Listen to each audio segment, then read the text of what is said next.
საავტორო უფლებებზე ევროპის განვითარების კომიტეტს თბილისმა უმასპინძლა. შეხვედრა ეროვნულ ბიბლიოთეკაში შედგა. ღონისძიება საქართველოს საავტორო უფლებათა ასოციაციის თავმჯდომარემ გახსნა. გიგა კუბალაძემ შეხვედრაზე ავტორების ნაწარმით სარგებლობისთვის ჰონორარის გადახდაზე ისაუბრა. შეხვედრა რეპროდუცირების უფლებათა ორგანიზაციების საერთაშორისო ფედერაციის ინიციატივით ჩატარდა და ევროპის სხვადასხვა ქვეყნის 50-მდე წარმომადგენელი დაესწრო. ფედერაცია საავტორო უფლებების დამცველი ორგანიზაციების ქსელია, რომელიც 80 ქვეყნის 153 ორგანიზაციას აერთიანებს, მათ შორის საქართველოს.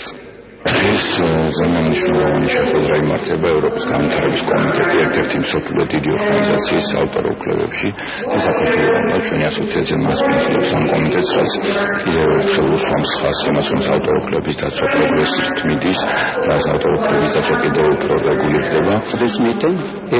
ძალიან მნიშვნელოვანი ღონისძიებაა. ჩემთვის საინტერესოა ქართულ კოლეგებთან შეხვედრაც.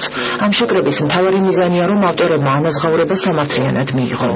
მაგალითად, ყველა იმ დაწესებულებამ, რომელიც ახორციელებს წიგნების სასწავლო მიზნით გადამრავლებას, უნდა გადაუხადოს ავტორს შესაბამისი ჰონორარი.